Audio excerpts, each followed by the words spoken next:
Okay, video detail customer white, Lowe's 2474. This is a kitchenette in a basement area. Really important on the delivery. Want to make sure the cabinets are delivered to this level of the home, not in the basement area outside or not upstairs. But secondly, this is an unusual layout because it is an outside corner application. You can see right here, you've actually got the refrigerator lined up on the outside wall. There is no cabinetry or anything above that refrigerator space. This is literally turned 90 to the actual face of the cabinets here. So the first thing I'm looking at is there's a 21-inch cabinet that comes out past the end of this run. No problem for that. 21 inches is fine. The back of that cabinet will definitely need to be paneled. The end of the cabinet will come automatically as a finished end, but we'll need an outside corner molding and a piece of panel to the back of that. And that back of that paneled cabinet will actually be in line with the actual plane of the front of the cabinets. So a piece of scribe molding or something up against the interior wall would probably be appropriate. Now, when they do the countertop, they'll actually bring the countertop down and they'll notch the countertop around the outside edge of the wall and give you about a net 1-inch overhang to the outside here. So the top of that panel needs to be less than 3/4 thick, of course, like a 1/4-inch panel back, a WSK or something like that.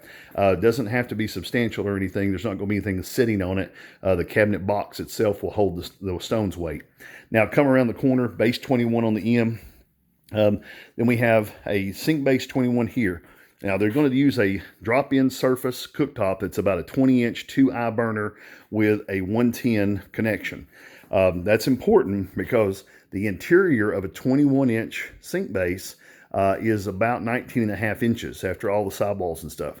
So this cabinet, the sink base 21, is going to have to be saddle cut on each side about 6 inches, 5 inches, right up to the face frame of the cabinet, at least 18 inches back from the front. And that saddle cut with the thickness of the stone is 1.25 inches. That will allow that top to drop into that sink base as planned.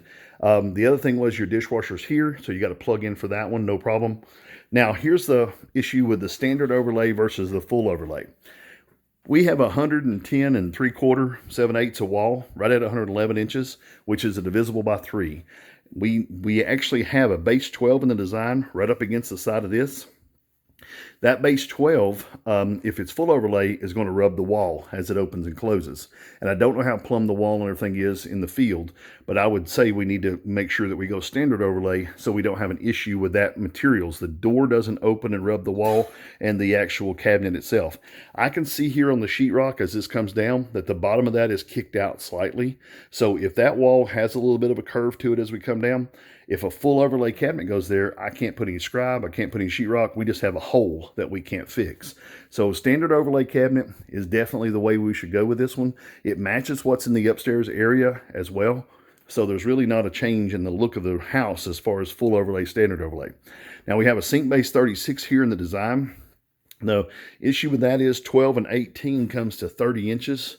This one here is actually going to be right up against the side. That little guy there is 30 inches off the floor. That's going to be right up against the side of the sink.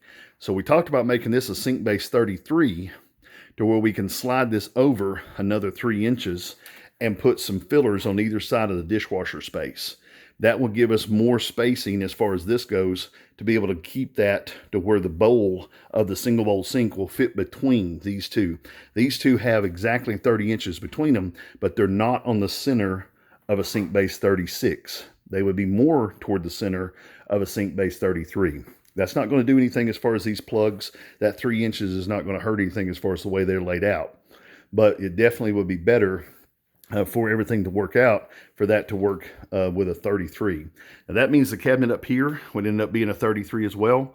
That means the 18 that's here would stay. The one that's above this one is a 30 for a microwave, an over-the-range microwave. That plug is in the perfect spot for that.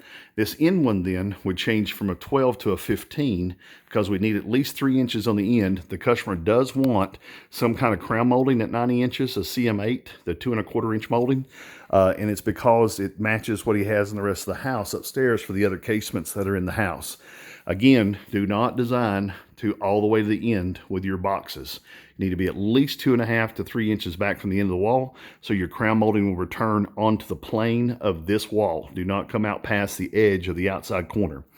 That's pretty much how this will lay out. If you have questions about this one, feel free to give me a call at 423-650-1051. Do want to show you just for numbers.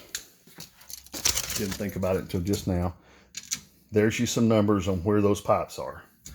That one's at 13.5 to the side of it, real close for that 12. And then here, this one's at 41. Same thing on the, let me do the one here for the, you mind to hold that one for me? For the plug on the dishwasher. Thank you. Plug on the dishwasher is about 65 inches from the right-hand wall. All right, if you have any questions, give me a call, 423-650-1051. Have a good day.